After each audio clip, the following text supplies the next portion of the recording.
This episode is brought to you by Optimizers, a virtual assistant agency with a highly skilled team of VAs from the Philippines that's been helping me delegate, save time, and focus on the big picture.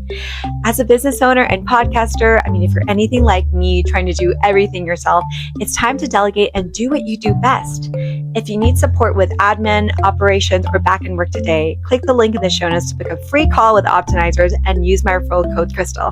Thanks, Optimizers. Here we go. Welcome to the Filipina on the Rise podcast, where I spotlight Filipino women doing big things and making an impact. I'm Crystal Fabella, and I aim to promote Filipina excellence, empower the world through our stories, and celebrate what it means to be a Filipina. Today, we have Erika Casupanan, who made history as the first Canadian to win Survivor. But don't be fooled by her purple hair and petite frame. Erika defies the odds as someone often underestimated. She now works as a keynote speaker, media personality, and the host of the award-winning podcast, Happy to See Me, which I had the total honor and pleasure of getting to be on. Check out our episode a few ones back. But now we have Erika here on this podcast. I have been waiting for this moment. I'm so excited to have you here, Erika. For all of y'all who are reality show, Survivor fanatics, and you haven't been tuning into other countries in Canada, you're gonna wanna check out Erika's season on Survivor. I feel like there's so much we can learn from her there, and just there's that, and being the first of so many titles, the first Filipina winner of, is it Canadian Survivor or just Yes. ever? No, American Survivor. So I was on the American version of Survivor, and then I won as a Canadian. Yes. Okay. All right. Both. Oh my goodness. And what are the other firsts? I feel like we got to celebrate this. Yeah. So it's first Canadian. I was the first Filipina to win. In Australian Survivor, there is a Filipino man who won years ago. So depending on if you count Australian Survivor as real Survivor, I could be the first Filipino. Also, I love Australian Survivor, not knocking Australian Survivor in any way. There was also, before I won, there was a streak of male winners. So I was actually the first woman to win in 7 seasons. So people say that I broke a curse when I won. Oh my gosh. Okay. Say it loud and proud. And Thank you. also, your podcast, Happy to See Me. All the guests, and I love this running theme of being underestimated.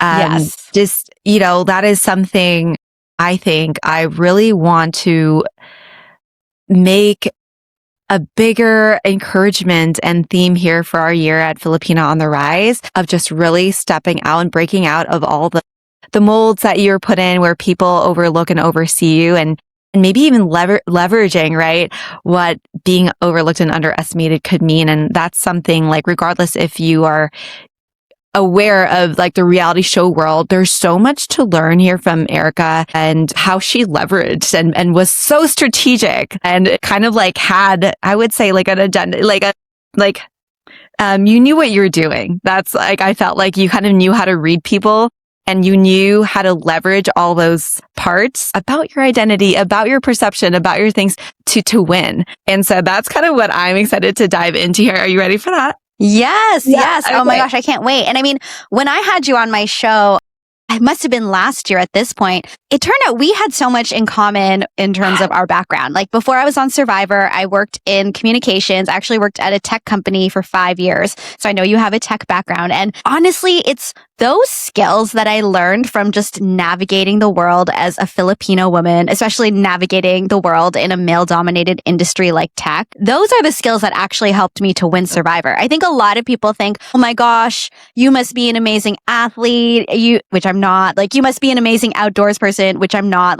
You must have all of these exceptional skills. But really, I'm no. I took the life experience that you and I have, Crystal, probably the life experience that so many people listening to this podcast have. I was able to just apply that to Survivor and win. So I want everyone to know it's very accessible to win. Okay, a lot of folks who are listening have what it takes to win. Wow. Okay. I am so excited, because just even seeing what were those tools and experiences and things that you took from your professional working world into a competition like this, which life is a game, right? Life really is a big competition and game in a way. So there's so much to apply here. But anyways, let's start at the very beginning. Erika, where did you grow up? What was your family, your background like? And how did being Filipino, our culture, kind of influenced the path that you're on? So I was born in Manila, but I moved when I was a baby. So I moved when I think I was 11 months old. So most of my life has been in Canada. So my parents immigrated to Niagara Falls on the Canadian side. My parents still live there. And I grew up there. I went to school in Canada, like university. I went to school in Canada. And then I've been living in Toronto for the last 13 years. So most of my life has been in Canada. And I would say growing up, so I am the second oldest of 4 kids. So my older brother and I were born in the Philippines. My younger siblings were born in Canada. And then we also had my grandma and grandpa living with us. So, and I don't call them Lolo and Lola because they don't like to feel old. So we actually would always call them mommy and daddy. So it's like, it wasn't like a common thing for me to call my grandparents Lolo and Lola. But I grew up very much in that typical multi-generational Filipino household, and also had the experience of parents who were in survival mode. So like a lot of Filipino immigrants, my parents had their careers in the Philippines, but then moved to Canada and their credentials weren't recognized. So then they had to figure out other jobs, often shift work, often more customer service or blue collar based jobs that they had to cobble together enough income to keep the family going. So from a very young age, I think I witnessed what it was like to be in survival mode, to be resourceful, and to also feel like the world wasn't quite made for someone like you, or at least like this iteration of the world where you were right now. It wasn't quite made for someone like you. But because of that, I think I learned from a really young age how to make something happen regardless of the hand that you've been dealt. So even though the hand you've been dealt might not be the easiest hand, even though you might be walking into a situation, I think I even remember like being a kid in school and like knowing that like other students, their parents were best friends with the teachers and the principals, or their parents were like the head of the PTA or something, and they could influence in a way that my parents couldn't. I think I saw from an early age that we're all handed different hands, but I just always knew that I was going to be able to figure it out. And actually, even when I first got into watching Survivor, so I started watching Survivor when the first season came out. So season 1, the one that almost everybody in the world has seen, I was 11 years old when it came out. And before the season premiered, my grandfather who lived with us, he had passed away.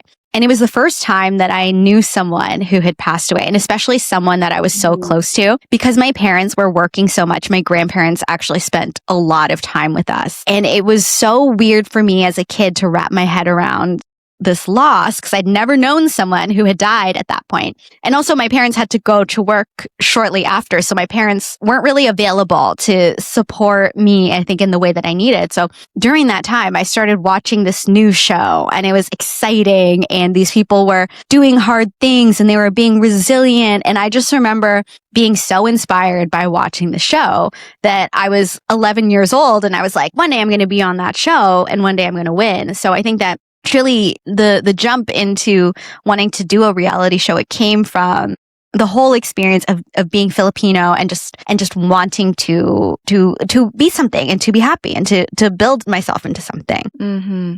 Wow. You just described what I see has been a lot of the journeys and paths of, someone born in the Philippines, immigrating at a young age and realizing those differences, right? Like growing up like first generation, especially in Canada. And we again, like some things that we shared on, like I also grew up in Vancouver, you're up there. It's so interesting that you pointed out what you noticed, like just little things like, oh, classmates' parents, had influence there. And is that something that you noticed at that age, or just kind of looking back as to like connecting some of those pieces? And what was little Erika's, like understanding at that time? And did it make you choose, like at some point, like I'm going to kind of like create a different life that what I'm used to? It was one of those things. I think that as kids, I think all kids are perceptive, right? And I think especially when you are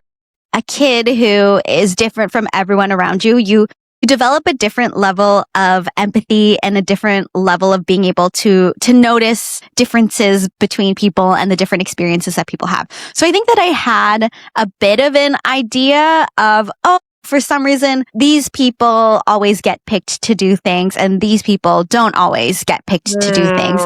So I think notice those things. But I think that truly I didn't really wrap my head around that until I started to get older and I started to learn about things like privilege. I started to learn about things like intersectionality. And actually, so a story, if I can launch into a story time. So a story that I told on the first episode of my podcast. After I had won Survivor, I had gotten back in touch with this teacher that I had in high school. And he was always such a huge supporter of me.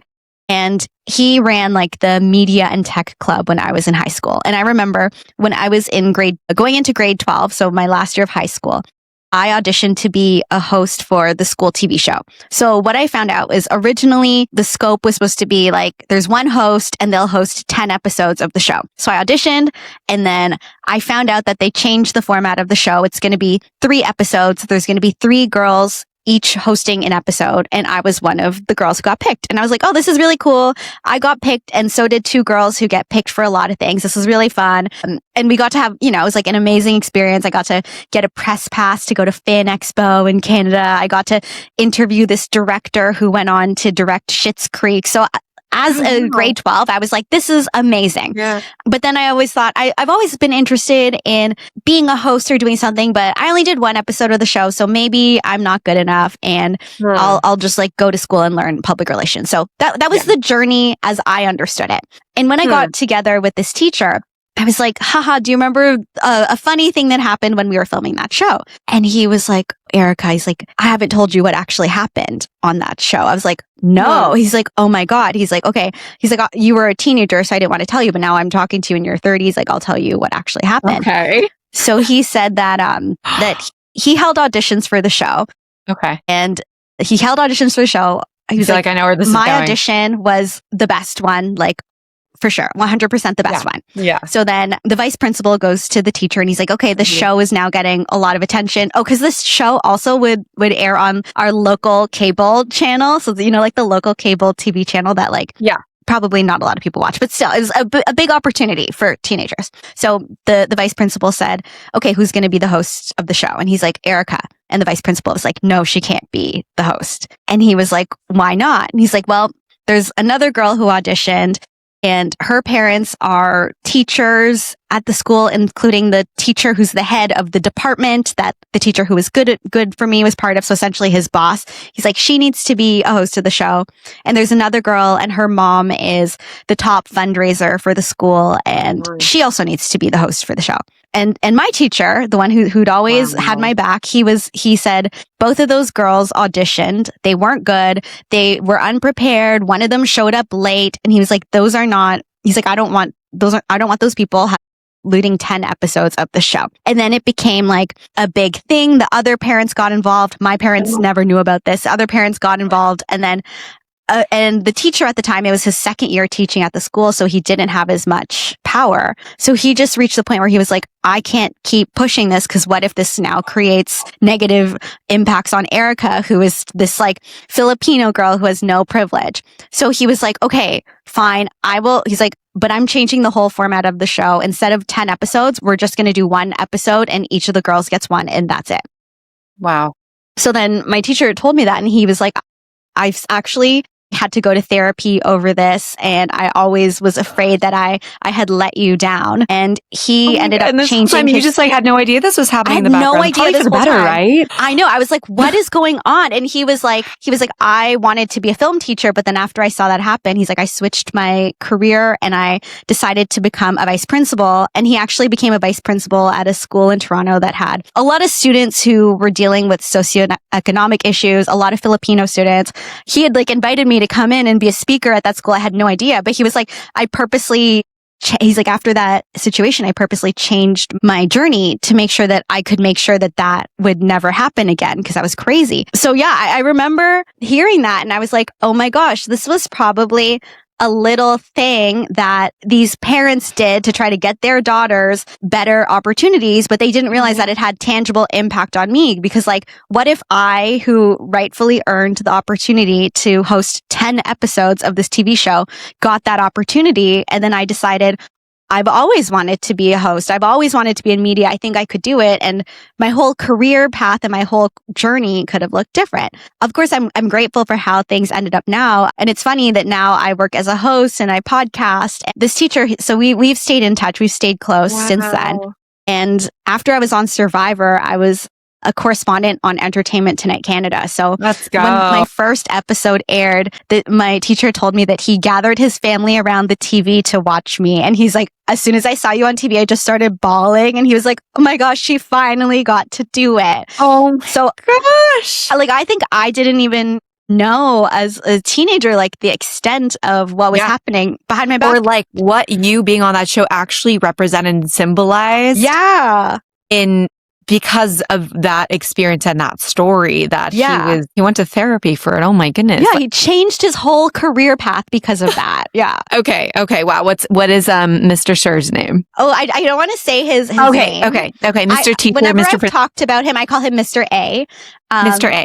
That's what I was we always say. laugh. We're just like, and now we bet that high school is like kicking themselves that they don't have the full, after I went on to win Survivor, he's like, I bet they're kicking themselves. They don't have like the full footage of me being the host of this show. He's like, they missed out. And so I think about that a lot because I talk a lot about being underestimated. And I'm like, that is me as a teenager didn't realize she was being underestimated that she was. Yeah.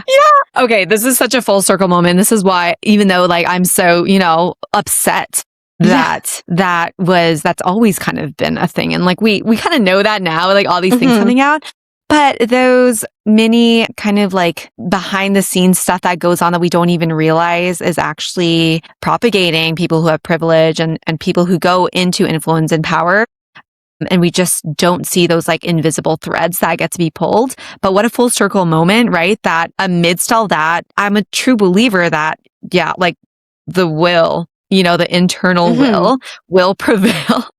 Yeah, and it did. Like no one can stop you. And now this full circle moment being like you host a podcast called Happy to See Me and just, being on that screen, like, hey, are you happy to see me? I'm a host. I know.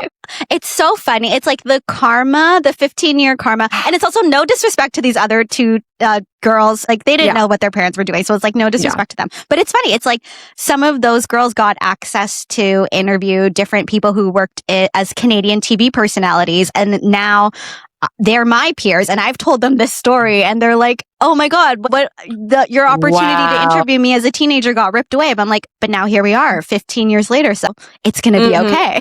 Okay. Wow. That makes me also just reflect. And I feel like listeners can do this too on just certain experiences in our upbringing. And it's not to like kind of pull ourselves back into that place, but more likely than not, there were some things that, we might have faced a bias or a closed door or like even where we might have deserved the spot more, but I'm not even trying to harp on it, but I almost say it like, be so proud of yourself, right? Like be so proud for overcoming and still rising to the top, even with those other hidden actors that come in. And it's not an insidious thing. I think it's just it's an institutional, systemic kind of like thing. And so just like be even more in awe of the success that you have become, that you've become, that I've become, that we have become, given all those disadvantages, I guess you would say. Yeah. And I want to shout out, a teacher like this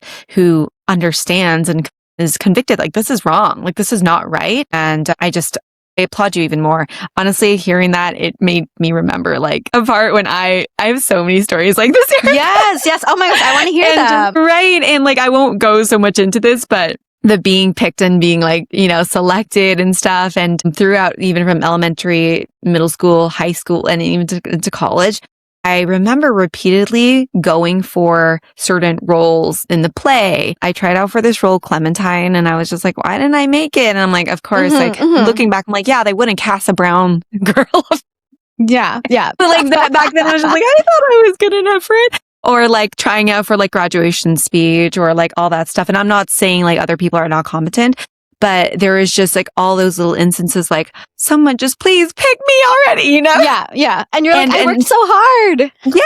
And you're like, what is it? Is it my speech? Is it me? Is it my application? Like just like trying so hard. And you get to that place where you're like, honestly, something just that like defeat or the disappointment, while it kicks you down a little bit, I think it also like fuels you in a different way to be like, I'm going to prove. I'm going to show them. I'm going to like, I'm going to pick me. And so I'm curious, after school, maybe into college or in the working world, did you feel a certain drive, whether it was conscious or subconscious, that you were going to have to be the one to kind of like, lift and launch yourself? And I think we talked about this last time, like kind of this like excitement to be something that they don't expect, and actually getting, it motivated by that in a way. And how did that play out into even like your professional path later? Yeah. I mean, okay, first I want to say thank you for sharing your experience auditioning for Clementine and all of your questioning yourself for that, because I think what's important when we share our experiences like this, it's for when people to hear them. And when you reflect, I just want you to know that whatever you might have been thinking or feeling back then, you are not crazy. Like we were saying earlier, kids are perceptive. There's probably something you're picking up where you're like, these people get picked and I don't. What is happening? Something's going on. And then you probably convinced yourself that it was because you weren't good enough or you weren't prepared enough or something. And then later you found out there were invisible strings being pulled. So all that's to say is, trust your gut. Like, maybe when you were a kid, you couldn't really identify it or name it, but when something is not right. Fixing it, I mean, that's systemic. That's a problem. But I think even giving yourself that validation of, I'm not the center of the problem here. It's not just me. So I just wanted to say that, and thank you for sharing your story. Okay, so then how did this affect me as I went into the working world? I think I had an experience that probably you and a lot of listeners can relate to. And it was that I think that growing up and not being as financially resourced as everyone else and not having the same connections as everybody else, I just went into overdrive in terms of achieving. So when I went on and I did post-secondary, I had to be the president of every club and do every extracurricular and had a job at the same time. And I was the person whose calendar was completely full all of the time because I just needed to do everything and achieve everything because I thought that was the only way for me to have freedom or to have access to the next thing. So I would say in post-secondary and even through a lot of my 20s, I was always just having to do the most all of the time because I felt like doing the most was what could get me to everyone else's baseline, essentially. Like I felt like I had to overperform at everything else. And because of that, I felt like it was walking a tightrope that I'm sure a lot of people can relate to, where once you get into the working world and you're frankly like a Filipino woman, even an Asian woman, but just a woman, usually a woman of color, you walk this tight line between everyone wanting to underestimate you and everyone wanting to believe that you're just an intern or wanting to discount your contributions or whatnot, or say that you're being too quiet or something. And then once you cross a certain line and you demonstrate how capable you are and how smart you are and how hardworking you are and how much impact you can make, once you cross that line, all of a sudden you become intimidating. And there's just like a tiny, tiny, narrow space where you are neither underestimated or intimidating. And I never was good at spending a lot of time in that teeny, tiny space because it's impossible to stay there. But because of that, I think I always felt like I was hitting blocks in terms of my career. And I'd be like, oh my God, I'm working so hard.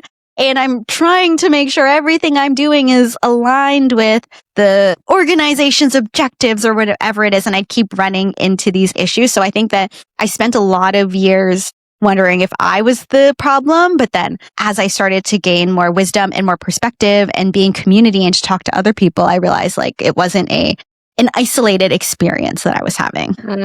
Wow. Okay. There's so much that I feel like I'm like in therapy kind of. And I'm just, I feel like because Crystal and I, we've talked before, we have had so many similar experiences. I feel like when I speak to you, I'm like, vomit all of my thoughts and feelings. Yes. No, this is the place to do it because I mean, even hearing you, I'm like, is she reading my like there's just so much that's echoing, right? And I even the way that you've kind of framed it, of just like, you're either not competent, so you overshoot, and then you become this like, go-getter, ambitious, and then intimidating type.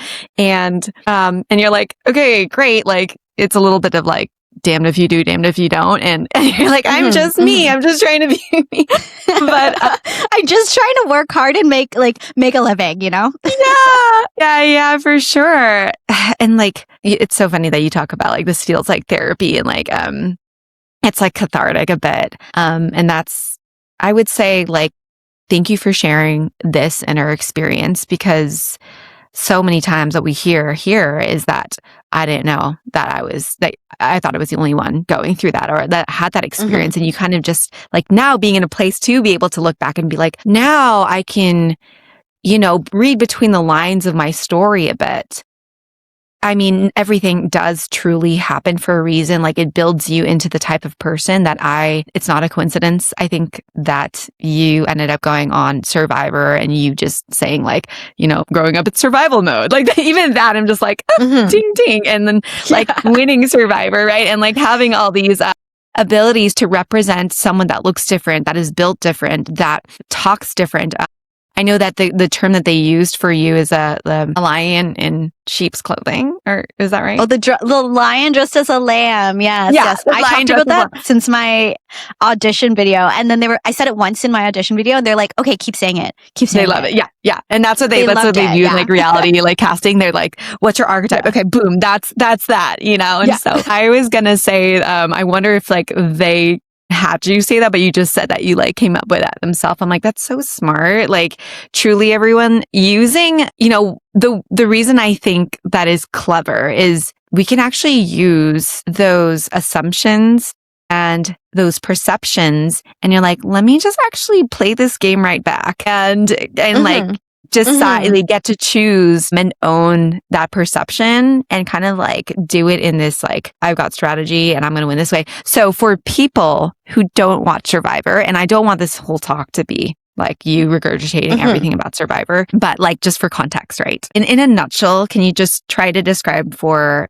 someone listening who might not have any idea of how this game works? And I mean, it is like what I would say probably like the biggest, most popular, longest running competition series. I don't know if Big Brother. So it's on its 50th season right now. So people consider Survivor to be like the blueprint for reality TV, especially reality competition TV. It was like the first one of its kind. And then from there, that's when we got Big Brother and then American Idol and The Bachelor and all of the shows that we have now. And it really popularized the elimination format on reality shows. So quite simply, on Survivor, there's a group of strangers that are sent to live on an island. In my season, there was 18 strangers, and essentially we have to live together and work together in order to survive because we're truly living off of the land. But then on top of that, there's this strategy game where we have to vote people out. So you go through the game and we keep voting people out. And at the end, there's one person left and they're considered the winner or the sole survivor. So that is it in a nutshell. But basically any reality show, where someone is getting eliminated until there's a winner at the end, it's based on Survivor. Let's take a quick break to talk about the partners helping us make this podcast happen, Optimizers, a talent agency that connects businesses with highly skilled Filipino remote professionals who help entrepreneurs delegate smarter, reclaim time, and keep focus on what truly drives growth. I'm personally working with them. I've been so impressed with who I'm working with, so I can attest to them. As an entrepreneur, podcaster, and multi-business owner, if you're anything like me, you've probably tried to do everything yourself until you realize real progress doesn't come from doing more. It comes from building the right partnerships. Optimizers matches you with remote talent who are carefully vetted, continuously trained, and aligned with your goals, so you get proactive contributors who elevate your business operations and help you scale with confidence. If you're like, I want this, I'm going to put you on a complimentary call. Whether you're launching a new project or need support to keep your momentum, click the link in the show notes to book a free call with Optimizers and use my referral code Crystal to get started. Thanks, Optimizers. Okay, back to the episode. Okay, elimination. And okay, there's honestly, when I was about to interview with you, I sat down with my family during dinner, and we put on the highlight video of you, and we just kind of I had them watch it with me, and because I was having dinner with my family that night, and it was just so interesting to see you on the show. But I feel like, and you can tell me how you see about this. It seems like they didn't highlight so much of your story as you would think a winner would get. And I'm curious if that was accurate, and how you would respond to that. Yeah. I mean, we call it in the reality TV world, we call it the edit. So the story that's told on the show. And I think it's a very common thought that my edit was controversial because I won. I was, all these firsts that we mentioned earlier in the interview, but then a lot of people watched the show and they were confused why I won. So yeah, I mean, I spoke, when I first came off the show, I spoke at length on my channels about what the edit might have meant, right? Because I think the challenge that people have when editing a reality show is that the game itself is so complicated. What it takes to vote somebody out is so complicated. And then the show has to make it something that's easy for people who are watching at home, who are sitting on their couch, who are probably have their phone out. They have to make it easy for them to understand. So because of that, this really, really complicated experience gets boiled down into something that is has to be so simple for everybody. Sure. And I would say, because of that, people who are on reality TV, we tend to get kind of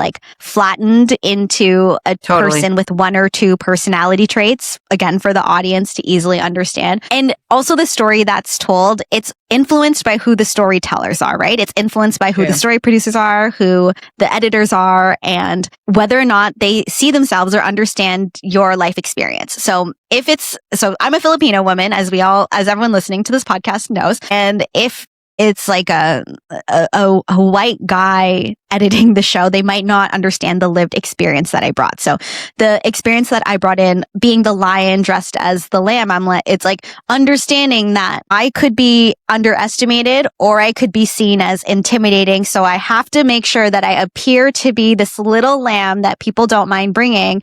But then deep down, I know that I am this lion, and I know that I'm capable, and I have what it takes, but I have to appear to be the lamb in order to get through the show. So it's that's the experience that I brought into it. But then the story that gets told, and the story that people argue is easier for the audience to understand, was that I was a shy Asian girl who found her confidence on Survivor and transformed it from lamb into lion, and that's how I ended up winning. And it's I have to credit Survivor for my confidence. So yeah, it's I understand why that happened, but I would say it wasn't exactly the way that I felt my journey went. Yeah.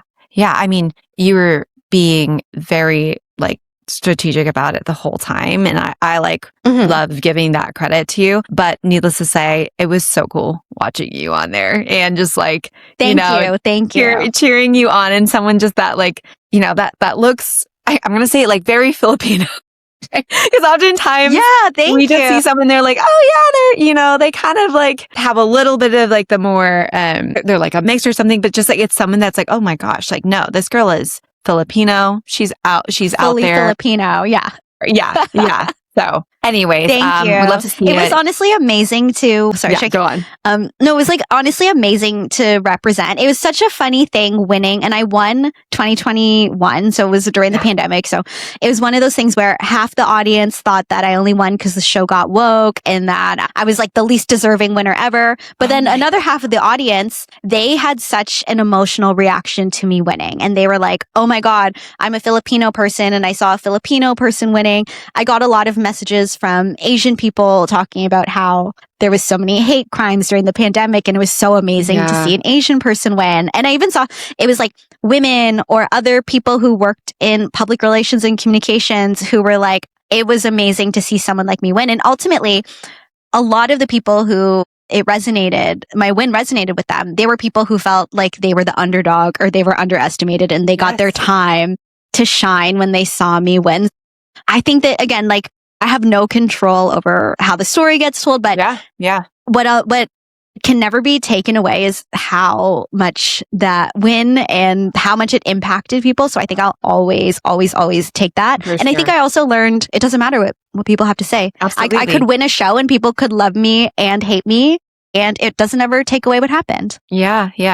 I also would even say that, like, the show didn't have the power to keep your narrative and your identity in that. Like, you know, you were on this like platform that's super big, but like really like big next steps happen after that. And you kind of like taking control of your narrative while like, and this is the important part, because all that noise is happening and there's people that, you know, or you can hear and read this and it's like discrediting you, and like you kind of like get into that mode of like, I need to correct the perceptions, or like, you know, correct the, and make sure that they know, like, and putting your energy there. But we just see you like deciding to go full speed ahead on, thank you, on like the next part.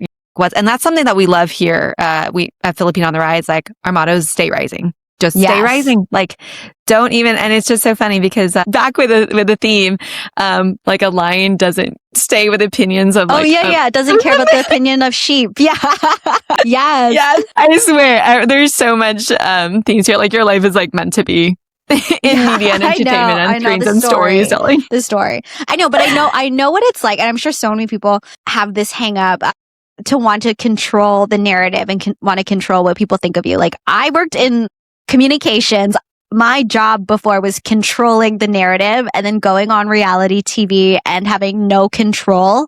I was like, oh my God, this is, I've never experienced this before. It's crazy. But I think that now I've learned you're never going to have control over what anyone says. You could do something perfectly and someone could love it or someone can hate it. You're never going to have control. And I think that when we can really accept that actually moves such a boundary for so many of us, right? I'm sure there's so many people listening who would want to post more on social media, but they're afraid of what people have to say, or they want to pitch an idea or start a business and they're afraid of what people have to say. And you're never going to control what somebody else thinks or says. You can only control what you do. Yeah, absolutely. And I'm not going to like keep harping on this like season of 2021 to 2022, because you're doing so many amazing things right now. And I want to like really like get into that as well. Just for a moment, can you also like take us back to, so you won this show, Survivor, huge. You're the first Filipina and first of so many things, right? And you get off the show, you kind of like get back into the real world. And that's when you also get to see the show come out and you get to watch it. And then the fun part is the audience, like, right? You get to see like this whole time, like what were they saying? Who were they rooting for? And like all that, stuff. And I have had my experience kind of in the industry and just even like learning, researching, you know, people, the aftermath of like, it's never just the experience of the show. It really is the aftermath part, what you experience with the show, the audience, the, you know, like how it's portrayed, and then yourself, like your own personal, emotional, psychological journey after that, like looking back at how you performed, looking back at how people are reacting, what they're saying about you, what is being put out there about, like, it's just even reading that, like, come on, just give her the win. But like people are saying like, oh, it was woke or this and that happened. And can you take us back, Erika, to post show and what you were experiencing? You know, just, you know, you want to enjoy and celebrate and embrace this win and like the new future ahead with that. But there's also that other side of like, that could be very, you know, that could really shake you up too. And that I'm sure it could mess with your mind, or like it could hurt, or it could confuse the path. And I want to like explore that a bit, because I feel like so many of us can relate to, like, I do want to move forward and I want to, launch off into my next endeavor. But these things can really get you down. And there is probably like an emotional, psychological, like a mental, like effect that happens from all that. So like, what was that like? Was there like a hard moment in all that you just really had to get through? And how did you? You know what? I appreciate you asking that, because I think a lot of people think the challenges are filming the show and living outside. And that was hard, but that was fun, But then when the show airs in the aftermath, that's hard because you are filming the show, you're off in this faraway land. The rest of your life is on pause. You could just focus on that. But then when the show is airing and after the show, you are still expected to be present in your real life and to engage with your friends and family in a normal way. But you have all of this stuff going on around you. And I mean, after I won, so much of the conversation was around my edit, and then everyone discussing the edit and why it ended up the way that it did. And then I also had basically a year where every day there were people messaging me saying that I was the least deserving Survivor winner on the planet. And then as people continued to talk about my win and whether or not it was deserved, or the edit, or whether or not it did my game justice or not, then a lot of people started hypothesizing, like, maybe they couldn't put Erika on TV because she wasn't very articulate, or maybe they couldn't put her on TV because she didn't really have a personality, or this or that. And then it started to become people making judgments about me as a person. And I think that was harder than people saying, oh, she didn't deserve to win. Because like, I knew that I deserved to win. But then when people started to pick apart who they thought I was, that was challenging. And the best way that I could describe it is the months where the show was airing and the months after the show aired, it felt like I was in, when you go to a carnival and there's the house of mirrors and they're all distorted. So you see all these reflections and they're you, but they all don't quite look like the you that you think you are. So for a while I was like, is my personality not what I thought it was? I built a career on communicating. Maybe I can't communicate clearly. And I had all of those moments where truly like my self-image and my sense of self were being challenged. And it felt like I had to walk through this house of mirrors. I had to continue to be so boundaried. So I actually never Googled me. I never checked what people were saying about me on social media or anything, because I was like, I can't let any more in. But then it was like weathering a storm and always reminding myself who I know I am, who I know to be true. And then, once that kind of dissipates and then another season airs and then everybody moves on and the dust settles, I was like, okay, I'm still here. The person that I always thought that I was, the person I know myself to be, is still here, regardless of if that noise around me happens. And truthfully, even though my sense of self was so challenged from the experience of reality TV, one of the best gifts I got from the show is now there's so much fortitude in who I know myself to be. And I know that I can withstand whatever comes my way in terms of public perception or whatever the case may be as I go forward. Yeah. Oh, that is so rich. The way that you described also walking through the house of mirrors and distorted images of yourself. I mean, what an analogy. And also I'm like even thinking like the way out is through, like you had to walk through it. And you get out to the other side, like you walk through it and you have to pass all those mirrors instead of like being so obsessed with every single mirror. And then you get out to the other side and then you get to decide, like, do you know who you are? And do you believe in that? Right. And I mean, that's just something I recently have been thinking about this topic, especially in this day and age where you can put so many different like images and perceptions of yourself out there and see and read what other people say about you, about them, about you. Like, I feel like we need to get back to this place about like, apart from all of that, can you stand firm in like what you know are your skills, even if you're going through a hard season right now, like what you know you're called for, even if the doors are closing, can you still go for that dream, that relationship, that like image, even though, your family around you is saying like, you should just go like be steady and like go for the secure thing, and I was just talking to a friend about this, like you kind of like get challenged with those, right? Mm-hmm, And then you're like, wait, should I? Like you said, you're like, maybe I'm not a good communicator. Like maybe I wasn't like a writer, and it starts to make you question and doubt, and you go through that. And on the other side, like all that can come and all those things could be said. And I even was talking about this to a friend last night. Like it just comes to a point where like you have to believe it for yourself. You just have to claim it and kind of be your own champion through it. And it's not to say that there's no other champions. Like I can imagine you had countless like really strong family and friends and community around you, right? Like that's why it's so important. And like, what were some positive influences or people or like best practices that you had to, yes, like it was you who got to believe in yourself too and get you through, but what were those other external, really positive and, important factors to help you like get through all that even better? Yeah. When my season aired, so it was 2021, still tail end of COVID, and where I lived in Canada, the rules around COVID were quite strict, right? So there were still different rules about businesses being open and closed when my season was just starting to air. When my season was airing, I started having weekly watch parties at a bar with my family and friends, and then every week they get bigger and bigger, and then we'd have to switch to a different bar, and then eventually for the finale we switched to a theater. And what was really cool is as the parties got bigger and bigger, so many different people in my life got to mingle. It's like, when you mix friend groups and stuff, it's like so many different people got to mingle, so many different people got to meet, and so many different people got to be in community with each other. So first, it was so exciting to be able to watch the show with other people and to make that a community moment. And then after the finale aired and we didn't have the show to watch together, I had so many friends and family tell me that watching the show was what they needed at that time because everybody was so sad from feeling so isolated from COVID. And then all of a sudden, their friend is on TV and they had something to hope for. They had a place to be. They could be around people. They could meet new people. And they were like, that was what I needed to get out of my COVID sadness and to feel excited again.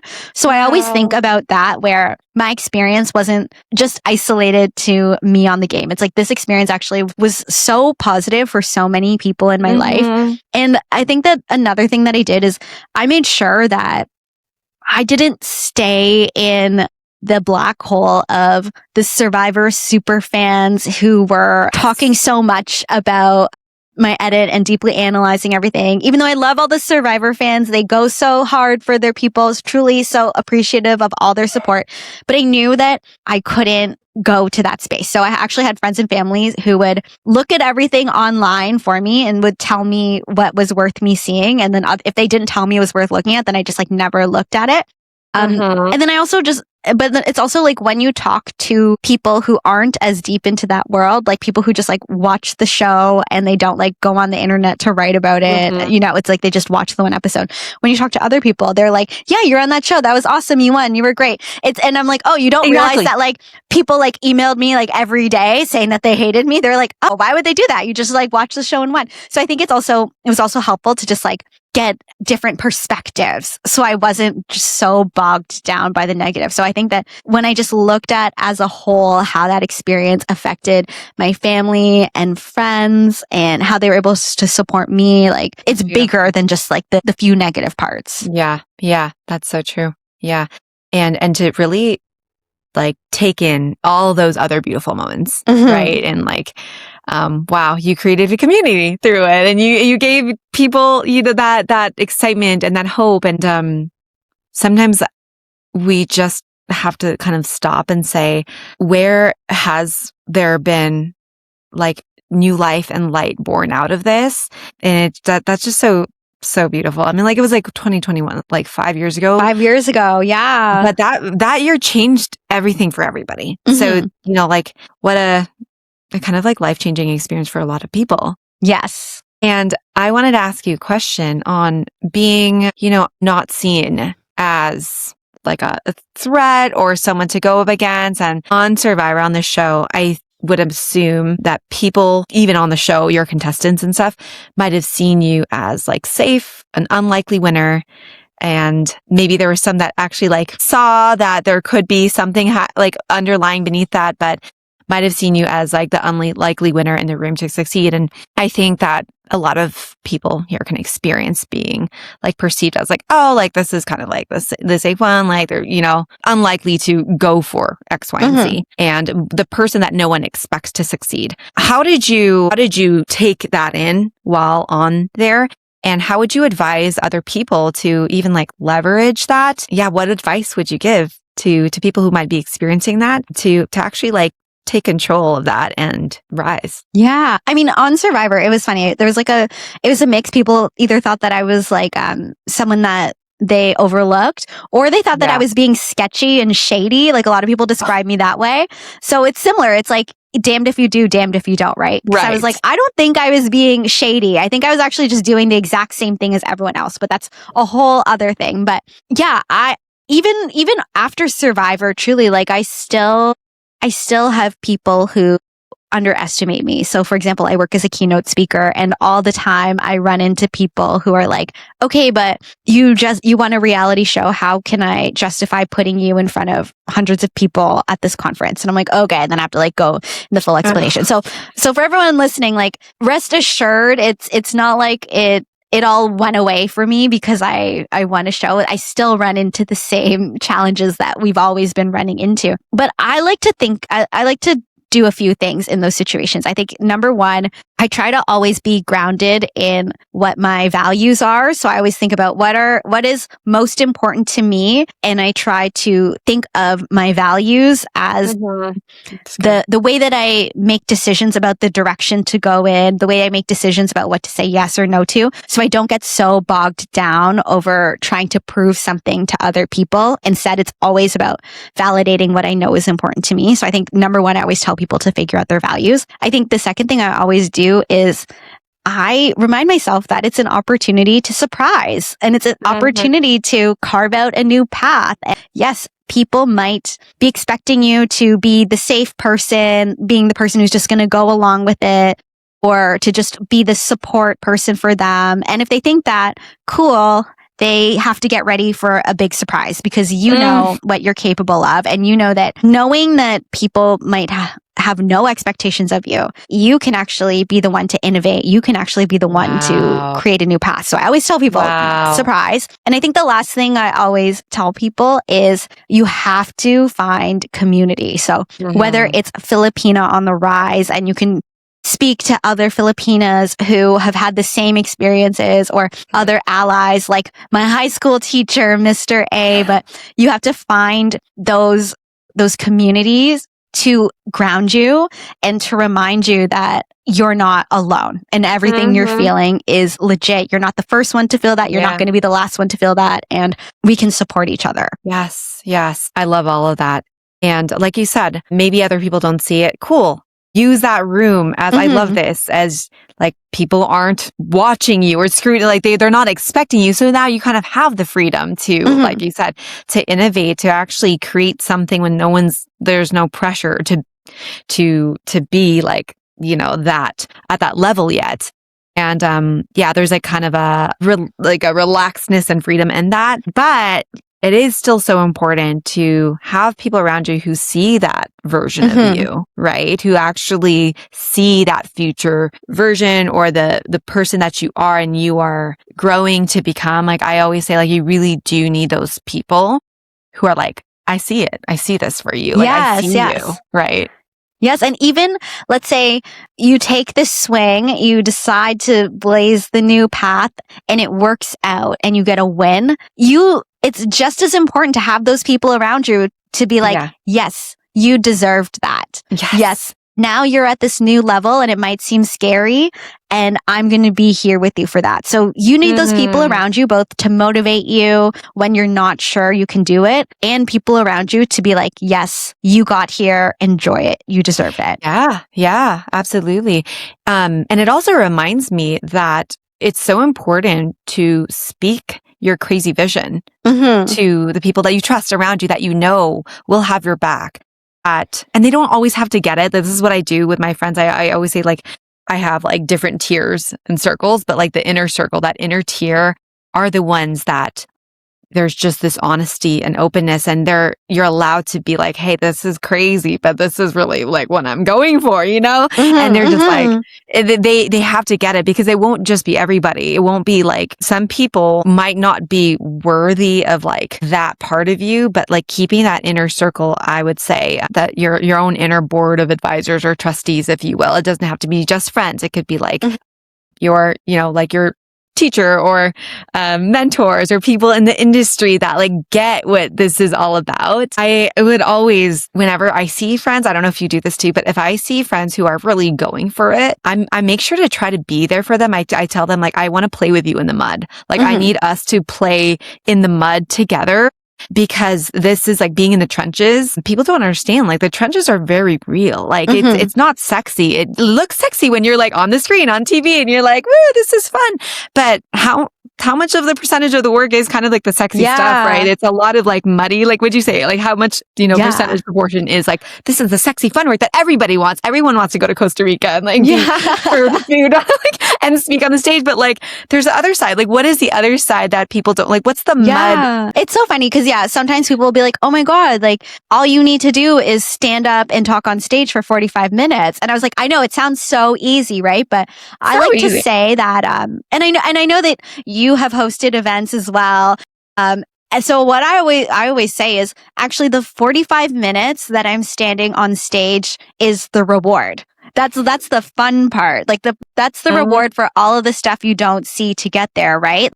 All of the writing, the rehearsing to create the content, the strategizing, the marketing and the positioning to get people to understand what you have to say, the pitching, the rejections, the negotiations, and then the follow-up, the constant marketing. Like there's so much work. The work is getting you onto the stage. And then once you're there and the mic is in your hand, you're like, okay, now I can have fun and do the thing that I want to do. Yes. And I know that people don't love talking about the messy. I think it's also a thing. I think it's a very Filipino thing because, growing up, I would see my parents and my titos and titas. They all love to chismis. They all love to gossip about everybody else. And because of that, I think that it's really easy for us to always want to show up in the perfect, most prepared way.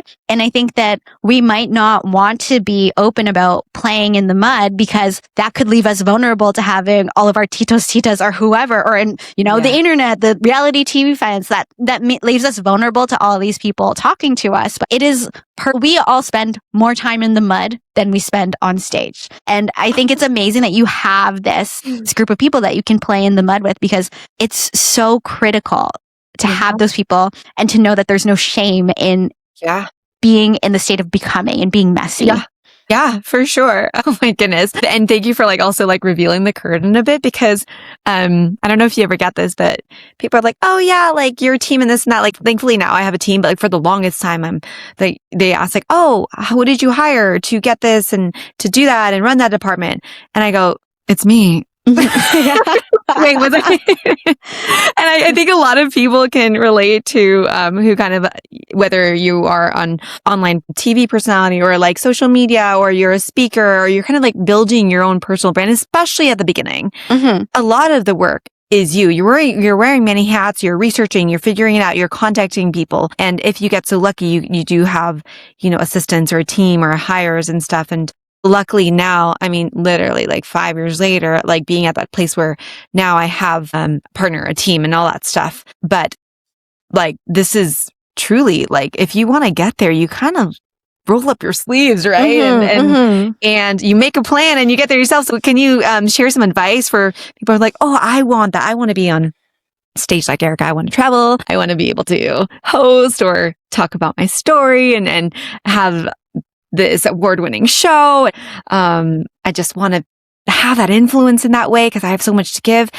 Just illustrate a little bit though, what that journey really looks like. And obviously, like, yes, go for it, but this is what it entails. I mean, it entails a lot of moments where I'm like, what am I doing? Do I keep doing this? Is this even worth it? Like, I have a lot of those moments. Not like every day I wake up and I'm like, I'm an award-winning podcaster and I just came back from Costa Rica. No. I have a lot of those moments where I'm like, what is going on? But I think so what I did, and my advice to people is to start with the skills that you already have. So let's say you have this vision. For me, I love TV, I love hosting, I love speaking, I love storytelling. So that's like the vision for me, to be able to make a living off of telling inspiring stories.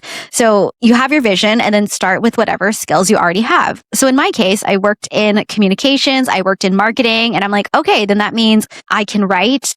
I actually used to write speeches for executives when I worked in communications, and I would coach them on how to deliver a speech. And I'm like, okay, I can now translate that to myself. I know how to, I knew how to manage press. I knew how to, in public relations, we would prepare someone when they were about to be interviewed by a journalist. So I was like, okay, then that means I can figure out how to interview people, and I can figure out how to get guests, because I know what it's like to try to pitch my clients to be guests on podcasts. So I was like, okay, I started with those skills and then figured out the rest. So I would say start with the skills that you already have. And then I would say, once you are resourced enough, start to offload the things that you are not good at and you don't know how to do. So like, there's certain things that I know how to do because I worked in PR, but there's certain things that I'm never going to be good at. So one of the best things I did, I think I did this right before we spoke, actually.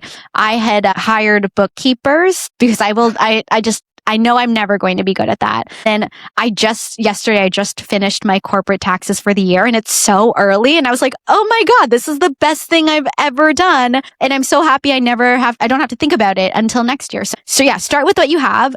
I think I grew up in like the Filipino scarcity mindset. We have to do everything ourselves in order to save money.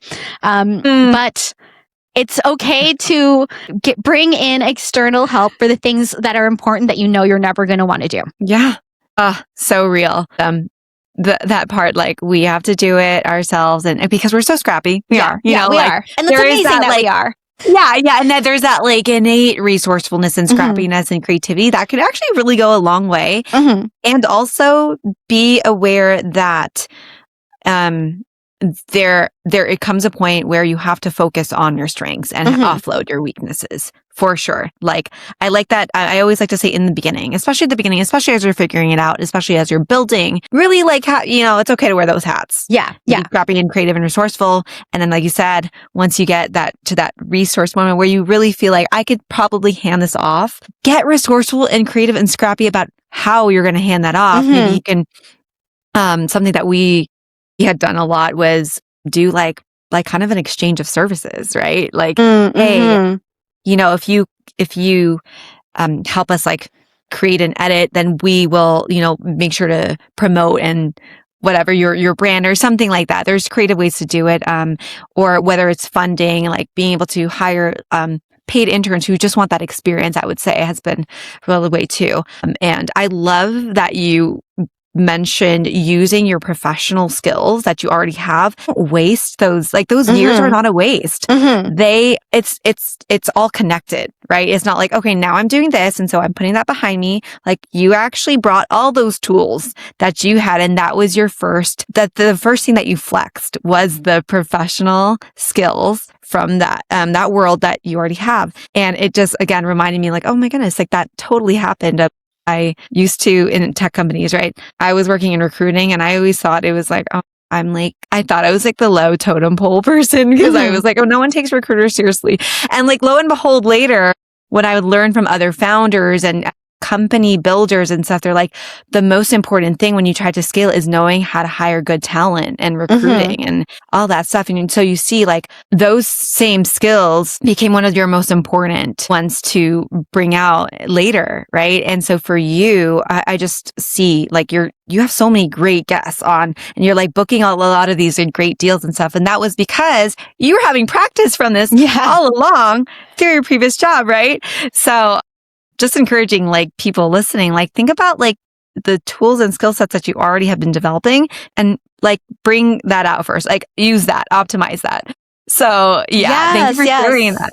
Yeah. I mean, and Also, you never know what those skills will be, and like, don't discount any skill that you have. So in my world now, I have a lot of friends who are creatives. We collaborate a lot. And the other day, someone said to me, can you be the one who sends the email and leads the call? We're pitching this idea to this company. So they're like, can you be the one to lead the call and to send the emails because you understand how to speak corporate? And I was like, oh, that is a skill. And I was like, yeah, I guess I'm now a creative person, but I understand talking about ROI and scope of work and deliverables. I was like, yes, like even being able to speak corporate is a skill that is going to put you at an advantage. So true. So true. I will never discount those years of let's circle back and circle back here. And we're going to put a pin in it until Monday. But is this scalable? Yes. So I want to wrap up our conversation and just talk about your podcast, Happy to See Me. You've had such incredible guests on here. And the theme is really around like being underestimated. Like when was a time that you were underestimated and how did you rise above that? And in your own words, like what is this podcast about? What made you want to start it? Yeah. So the first episode of the podcast was actually me talking about my Survivor experience. The name Happy to See Me, it's kind of a wink because so many people said that I didn't get screen time on Survivor. So I'm like, okay, here's my podcast. Now are you happy to see me? So it was kind of like a wink to that, but it has really evolved, and I now see it as the place you go when you need inspiration for when you're over being underestimated. So I have a variety of guests. I had Crystal on, and we had an amazing She knows how to write, y'all. That is some Thank you. crispy pitch right there. So yeah, I talk to people who have had experiences being underestimated. So we talk about their journey. We talk about how they got over it.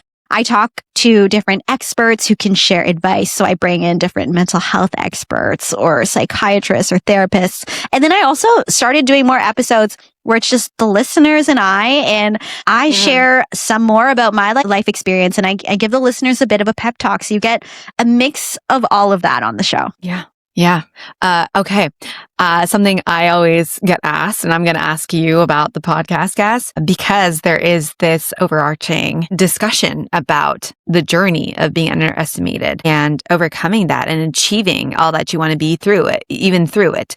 So what has been some commonalities and common threads that you've seen through all, because you've had founders or authors or mental health experts or even like other reality show guests, right? What are those common threads that you're seeing through it? Okay. So super interesting because I've been doing the show. This is my 4th season of the show. It's like over 100 episodes. Yeah. And the thing that I find is we will never be able to stop other people from underestimating us. Mm-hmm. The biggest shift I notice in people is when they stop underestimating themselves. And often when we are the ones underestimating ourselves the most, and when we start to recognize all that we are and give ourselves the pats on the back, that's what propels us forward. And that's what makes it not matter what other people think of us. I have chills. Yeah, because that is striking a very personal chord. Mm-hmm, mm-hmm. You can do it, Crystal. Yes. And thank you for sharing that because you said something so important. And it was the shift for everybody was that moment. And maybe it wasn't like one singular moment. Maybe it's like it builds up over time. But it's when you stop underestimating yourself and then you're just kind of like free to win a bit. Then you just, like it's your turn to win.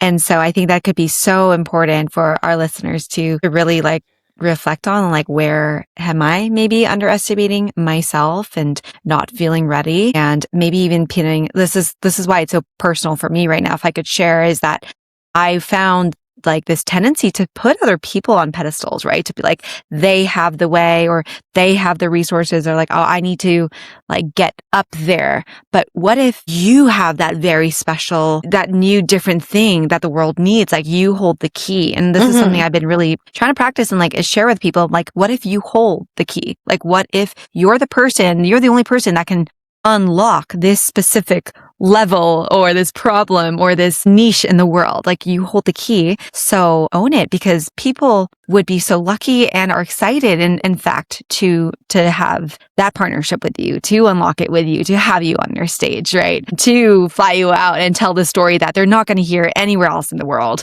So I'm so encouraged by that, Erika. And I mean, you are such a woman on a mission. You are.